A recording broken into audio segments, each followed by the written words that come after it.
Hello everyone, 20 साल year. तो guys, हमारे पेड टेलीग्राम चैनल पर थ्रोनऑफ सील्ड का पूरा नॉवेल एक्सप्लेन हो चुका है। अगर आपको देखना है तो आपको लिंक डिस्क्रिप्शन बॉक्स और कमेंट बॉक्स में मिल जाएगा। उस पर सिंपली क्लिक करिए, फ़ोन नंबर से लॉगिन करके पेमेंट करके ज्वाइन हो जाइए। तो चलिए एपिसोड की स्टार्टिंग करते हैं। तो एपिसोड की स्टार्टिंग में दिखाया जाता है कि लॉन्ग हाउचेन का सामना मेज टेम्पल के एल्डर ली के साथ होने वाला था। लॉन्ग हाउचेन और एल्डर ली दोनों ही अरीना में पहुंच चुके थे। वहां पर एल्डर ली लॉन्ग हाउचेन से कहते हैं, लॉन्ग हाउचेन, जब हम पिछली बार मिले थे तो मैंने सोचा था कि तुम्हारा और मेरा सामना लगभग 20 साल के बाद ही होगा, लेकिन मुझे विश्वास नहीं था कि तुम इतने ज्यादा पावरफुल हो जाओगे कि तुम्हारा और मेरा सामना लगभग 5 साल के बाद ही हो जाएगा। चलो अपनी पूरी ताकत का उपयोग करके ही लड़ना। उसके बाद लॉन्ग हाउचेन वहाँ पर एल्डर ली को ग्रीट करता है। उसके बाद वहाँ पर जो एल्डर चेंग जीडियान होते हैं वो लॉन्ग हाउचेन और एल्डर ली के बीच में फाइट स्टार्ट करवा देते हैं। पूरी ऑडियंस ही लॉन्ग हाउचेन और एल्डर ली की फाइट को देखने के लिए काफी ज्यादा एक्साइटेड थी। वहाँ पर जो एल्डर ली होते हैं वह तुरंत अपना विंड गॉड डोमेन को समन कर लेते हैं। एल्डर ली कोई भी रिस्क नहीं लेना चाहते थे, उनका केवल एक ही एम था, लॉन्ग हाउचेन को हराना। इसीलिए वो अपना सबसे पावरफुल अटैक करना चाहते थे। उसके बाद हमें दिखाया जाता है एल्डर ली के पीछे एक बहुत ही बड़ी उनका डोमिनियर आकृति खड़ी होती है। एल्डर ली के डोमेन का नाम विंड गॉड डोमेन था, लेकिन उनके पास कोई भी विंड गॉड की पावर नहीं थी, केवल नाम ही था उनके डोमेन का, विंड गॉड डोमेन। उसके बाद हमें दिखाया जाता है एल्डर ली एक बहुत ही खतरनाक मैजिक को परफॉर्म करने लगते हैं। और इधर हमें दिखाया जाता है लॉन्ग हाउचेन, जो इस बार अपनी आध्यात्मिक शील्ड और अपनी आध्यात्मिक तलवार का उपयोग नहीं कर सकता था, क्योंकि वह जानता था कि आध्यात्मिक शील्ड और आध्यात्मिक तलवार एल्डर ली के मैजिक के सामने नहीं टिक पाएंगे। इसीलिए वह लॉन्ग हाउचेन तुरंत अपने पास से स्टारलाइट यूनिकॉर्न का स्टार निकालता है और स्टारलाइट यूनिकॉर्न से कहता है कि हमने जो क्षमता प्रैक्टिस की थी और जो हमारा तुरुप का इक्का है उसे निकालने का समय आ गया है, और तुम एक कवच में बनकर मेरे पास आ जाओ। और तुरंत वो जो स्टारलाइट यूनिकॉर्न होता है वो अपनी ये बॉडी को अजीब से शेप में बदलने लगता है और अचानक से स्टारलाइट यूनिकॉर्न एक कवच का रूप ले लेता है और सीधे लॉन्ग हाउचेन की बॉडी से जाकर चिपक जाता है। और इस नज़ारे को देखकर पूरी ऑडियंस ही काफी ज्यादा शॉक थी। दरअसल स्टारलाइट यूनिकॉर्न एक लेवल 9 का पहले ही बीस्ट बन चुका था और लॉन्ग हाउचेन की मदद से वह किसी भी आकार में बदलने में सक्षम था, जिसके लिए वहां पर जो वह स्टारलाइट यूनिकॉर्न होता है वह तुरंत लॉन्ग हाउचेन पे जाकर एक शील्ड का काम करता है। उसके बाद वहां पर जो लॉन्ग हाउचेन होता है वो हायू को समन करता है और हायू से कहता है, हायू अब सब तुम्हारे ऊपर डिपेंड करता है। हायू वहां पर दहाड़ता है, तुरंत वो एक अजीब सी रोशनी में कन्वर्ट होने लगता है और वहां पर जो हायू होता है वो अचानक से उसका पूरा शरीर एक तलवार के रूप में कन्वर्ट होने लगता है। और हमें दिखाया जाता है कि लॉन्ग हाउचेन के हाथ में एक चमचमाते हुई बैगनी कलर की तलवार दिखाई देती है। उस तलवार से पूरा ही बैगनी कलर का ऑरा निकल रहा था। उस तलवार के जो मुठिया थी उस पर 9 सिर की आकृति बनी हुई थी, जो हायू का शरीर था। और वहाँ पर लॉन्ग हाउचेन उस तलवार को देखकर पहले ही काफी ज्यादा शौक था। वह तलवार कोई भी नॉर्मल तलवार नहीं था, बल्कि वह तलवार पहले ही अति दिव्य उपकरण के रैंक तक पहुंच चुका था। लॉन्ग हाउचेन हायू के इस ट्रांसफॉर्मेशन को देखकर काफी ज्यादा शॉक था। लॉन्ग हाउचेन ने सोचा था कि हायू जरूर किसी पौराणिक स्तर तक विपन बनेगा, लेकिन वो तो एक अति दिव्य उपकरण का रैंक हासिल कर लिया। अगर हायू 6 सिरों पर इतना ज्यादा पावरफुल है तो जब उसका 8वां सिर आ जाएगा तब अगर वह एक तलवार का रूप धारण करता है तो कितना ज्यादा पावरफुल होगा। लॉन्ग हाउचेन अभी भी उस हायू की तलवार को देख ही रहा था। वहाँ पर पूरी ऑडियंस भी लॉन्ग हाउचेन के हाथ में जो तलवार था उसे देखकर वो लोग काफी ज्यादा शौक थे। इस 6 मंदिरों की महान सभा में एक रूल था कि कोई भी बंदा हथियार या किसी भी प्रकार का शील्ड का उपयोग नहीं कर सकता, लेकिन यहाँ पर बिस्ट पार्टनर का उपयोग करना अलाउ था। अगर वह बिस्ट पार्टनर एक तलवार का रूप धारण कर ले तब भी वह चीज अलाउ थी। इसीलिए लॉन्ग हाउचेन इस तुरुप के पत्ते को बचा कर रखा था। लॉन्ग हाउचेन ने एल्डर यांग होंग्यू के साथ जब उसका फाइट हुआ था तभी भी इस चीज का उपयोग नहीं किया था।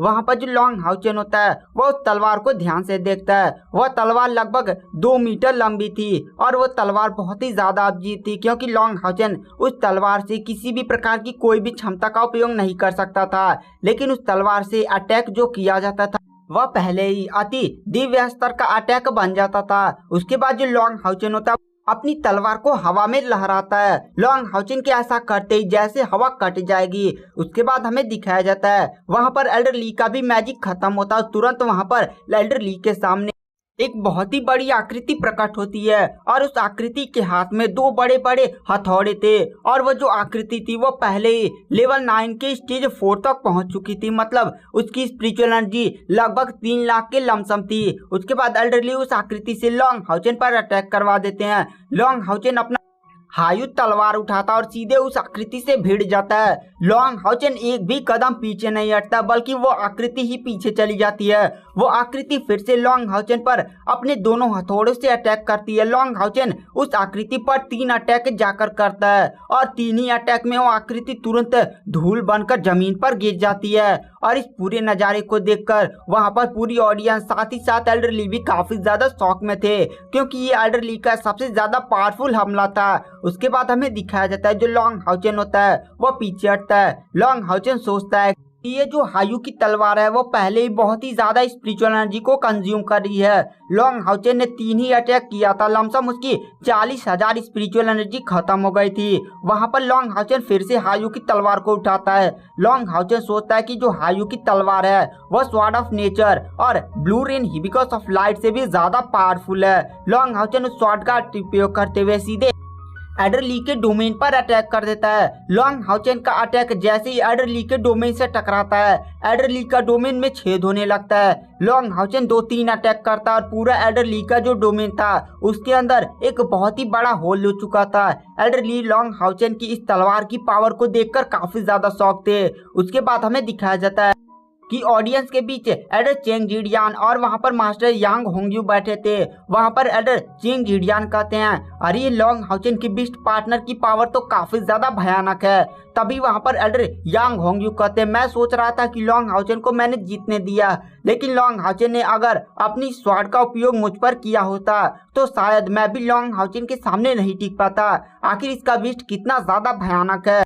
इस तलवार का ऑरा देखकर लग रहा है कि ये कितना ज्यादा भयानक है और इसमें कितना ज्यादा मारने की आभा भरी पड़ी है। तभी वहां पर एल्डर चेंग जिडियान कहते हैं, मास्टर यांग होंगयू आप चिंता मत करिए, लॉन्ग हाउचेन का यह बिस्ट पहले ही लॉन्ग हाउचेन के साथ ब्लड कॉन्ट्रैक्ट में बंधा हुआ है, जिसके कारण लॉन्ग हाउचेन का पूरा इस बिस्ट पर कंट्रोल होगा। तभी हमें सीन शिफ्ट किया जाता है। लॉन्ग हाउचेन ने लगभग कुछ अटैक के बाद एल्डर चेंग जिडियान के डोमेन में छेद कर अंदर घुस गया था। लॉन्ग हाउचेन आगे बढ़ने लगता है। वहां पर एल्डर चेंग जिडियान लॉन्ग हाउचेन की पावर को देखकर काफी ज्यादा शॉक में थे। तभी वहां पर लॉन्ग हाउचेन सीधे एल्डर चेंग जिडियान पर अटैक करता है, लेकिन अचानक से एल्डर चेंग जिडियान का जो पहला डोमेन था विंड गॉड डोमेन वह टूट जाता है और अचानक से एल्डर ली के सामने एक अजीब सी चमचमाती हुई डायमंड कलर की दीवार खड़ी हो जाती है और यह एल्डर ली का छुपा हुआ सबसे पावरफुल डोमेन था और इस डोमेन के पास लगभग 2 डोमेन की पावर थी। वहां पर लॉन्ग हाउचेन का अटैक जैसे ही उस शील्ड से टकराता है लॉन्ग हाउचेन तुरंत पीछे चला जाता है। एल्डरली का यह सबसे ज्यादा पावरफुल और सबसे ज्यादा सीक्रेट वीपन था और वहां पर जो लॉन्ग हाउचेन होता है वह कहता है, हायू अपनी पूरी ताकत दिखाओ। उसके बाद जो हायू होता है वह तुरंत उसकी स्वॉर्ड अचानक से हवा में उड़ने लगती। लॉन्ग हाउचेन का शरीर अचानक से पूरी तरह बैगनी कलर फेंकने लगता है। लॉन्ग हाउचेन के सर पर हायू का साइन बहुत ही तेज चमकने लगता है और वो जो स्वॉर्ड होती है उसके अंदर से बहुत ही ज्यादा भयानक बैगनी कलर का ऑरा निकल रहा था। लॉन्ग हाउचेन अपनी पूरी स्पिरिचुअल एनर्जी को लगा देता है और इस तलवार को कंट्रोल करता है। लॉन्ग हाउचेन तुरंत उस तलवार से सीधे एल्डरली के दोहरे डोमेन पर अटैक कर देता है। एल्डरली अपनी पूरी पावर्स का उपयोग करते हुए लॉन्ग हाउचेन के इस अटैक को रोकने की कोशिश करते हैं, लेकिन जैसे ही हायू की वह तलवार सीधे एल्डरली के डोमेन से टकराती है एल्डरली का डोमेन वहीं पर चुकना हो जाता है। लॉन्ग हाउचेन देखता है कि हायू की तलवार सीधे एल्डरली के गर्दन के पास पहुंचने वाली है। तभी लॉन्ग हाउचेन अपनी पूरी ताकत का उपयोग करते हुए उस तलवार को साइड कर देता है। वह तलवार सीधे उड़ते हुए जाती एरिना की जो सुरक्षा साड़ी बनाई गई थी उसी से जाकर टकरा जाती है। एरिना की सुरक्षा साड़ी अचानक से टूट जाती है और वहां पर पूरे लोग भी लॉन्ग हाउचेन की स्वॉर्ड की पावर को देखकर काफी ज्यादा शॉक थे। वहां पर लॉन्ग हाउचेन ने अगर अपनी पूरी ताकत का उपयोग करके इस तलवार को कंट्रोल करके ऊपर नहीं उठाया होता तो आज शायद एल्डरली जिंदा भी नहीं होते।